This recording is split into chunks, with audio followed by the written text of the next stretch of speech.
In the beginning, there was a perfect divinity called the monad. This is the one God of the universe and the source of everything. The monad then starts emanating other divine beings in pairs called dyads, and with permission from the monad, each of these pairs then creates more divine beings. And soon there's a whole spiritual realm called the pleroma, which literally means fullness. One of these beings is Sophia, and she decides to create a being on her own, but she doesn't get permission from the monad.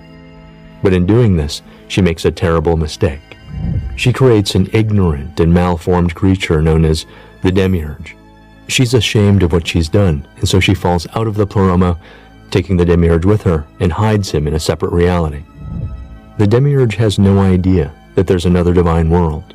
He looks around and sees that there's no other gods, and so he assumes that he must be the only god in the universe. Demiurge means craftsman or artisan, and so he starts building the material world as we know it. And then he takes Sophia and splits her into billions of tiny pieces and puts each of these fragments of the divine into human beings. And so each of us is really a divine spark that's been sealed inside a material body. But the demiurge doesn't do this alone. He creates lower beings to help him, the archons. These are his agents, and they become the rulers of the material world. And because they have no divinity of their own, they feed off the divine sparks of humanity, creating a system of control. Sealed inside this world, our sparks have fallen asleep. We've forgotten our divine origin, and most of us don't realize that the soul is the only thing that's real and enduring, that our bodies are temporary, and as long as we can't remember who we are, we stay in the material world. Which means that for the Gnostics, it wasn't God who made the world out of matter, it was the demiurge, and it's the demiurge who put Adam and Eve in the garden. And the reason he doesn't want them to eat from the tree of knowledge is to keep them ignorant of the truth. But there is a way out. The monad sends a divine being into the material world to help set us free. This being is Christ, and his true teaching is to show us how to free ourselves, to transcend the physical suffering of this world, and to awaken the spark within. This is gnosis.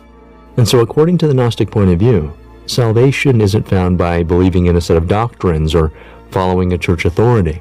It's found through gnosis, the direct revelation of divine experience, which means that anyone at any time can access it, and you do it by bringing forth what is within you.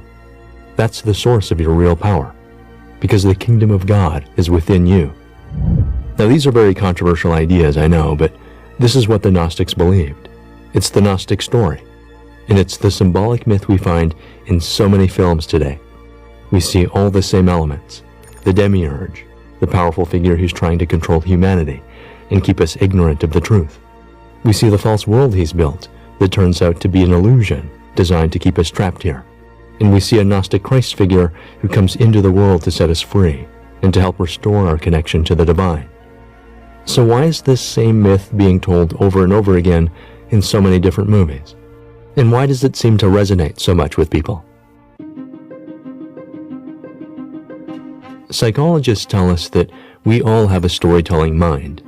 We naturally tell stories about ourselves to explain who we are, why we do the things we do, and where we're going in the future.